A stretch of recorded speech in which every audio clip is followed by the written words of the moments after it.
Hello, I'm Jessica. I want to ask some questions. Okay, go ahead.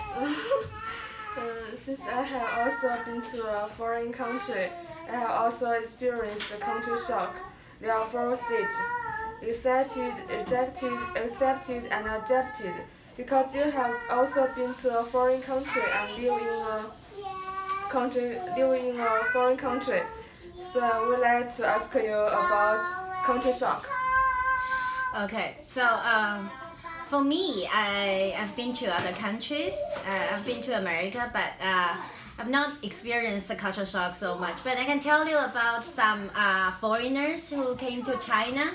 I think they experienced different stages of cultural shock. So usually at first when they came to China, they were very excited and very happy about everything because everything was so fresh, and usually they found out the Chinese people are very friendly and the Chinese food is just wonderful. It's different than all the food or restaurants in Chinese restaurants in other countries. So I know this guy, let's call him John. So he's American. So he loved Chinese food in America. But after he came to China, he found out it's totally different, and the local Chinese food is so good. So he was really happy at first. But that didn't last very long because he went to like a different stage in about a few months. So after a few months he came to China, he started to feel that there are some things that he did not like here. So one thing is when he went out, sometimes people would be around him and very close to him. And they were very curious about him and wanted to ask him a lot of questions. And they even asked a lot of personal questions like how old are you and what is your salary and like things like that. And he really did not like that because usually Americans value personal space a lot, and they really want to keep their privacy to themselves. Do you have some example about personal space? Okay, let me see. So one time he got a new friend. Oh. So the new friend invited him over to his place to eat. And so, and during the conversation they were having before dinner, John was asked a lot of personal questions like, so how old are you? And like, what about your family? And then also, how much do you earn, like teaching in China? So he was very embarrassed because he liked this friend, but he did not want to tell anyone else what is his salary. So he doesn't want people to know some things. But then he didn't know how to react because they were very friendly and passionate, and then they asked again and again. Right. In Honduran, the foreigners don't like Chinese people ask some questions like where do you born? Who born? That this problem. Actually, about maybe any questions that's very private. Oh. So it's about the job, the family, and sometimes personal likes and dislikes. For example,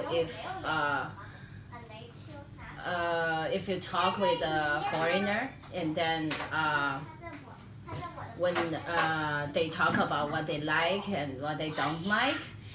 Some Chinese people would ask specifically things, but sometimes it's just they will stop the conversation asking like answering one sentence. But if you keep digging and then you want more details, so they would not be so willing to tell you unless you're really close friends. So they will feel rejected. Right, right. And then when it happens a lot, foreigners such as John will feel like, maybe it's wrong to come to this country and I don't fit in this country. And maybe they will consider to leave. But sometimes they will also think about changing themselves or knowing more of this country or the people in it. So for example, John did. He talked a lot with his new friends, and then he found out sometimes they did not mean to provoke him by asking a lot of personal questions.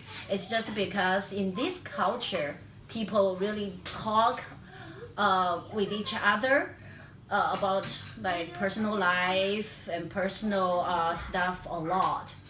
And also when they greet each other, when they meet, sometimes they will just directly ask about your personal life.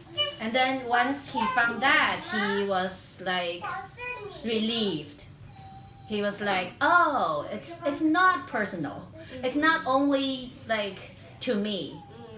And also sometimes it's because they want to make friends with me and want to know me more, but they don't know the boundaries.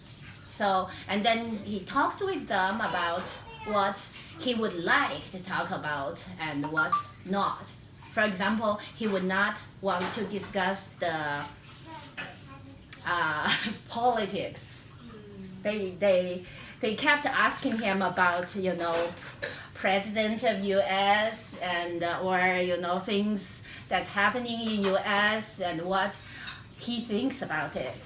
But he's not a person who's really interested in politics, and so he does not want that. And then once his friends knew it, it was fine.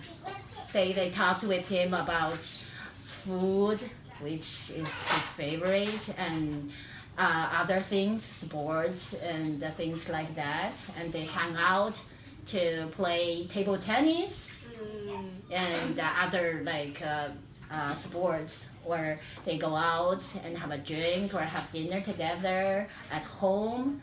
And then he started to like it again here. Okay, so he will feel accepted and adapted. Right. At last, he fit himself in very well and have a lot of friends and learn Chinese quite very fast. And then he adjusted in this culture. So there was not shocks anymore. Oh, okay, thank you. You're welcome. Thank you, Betty.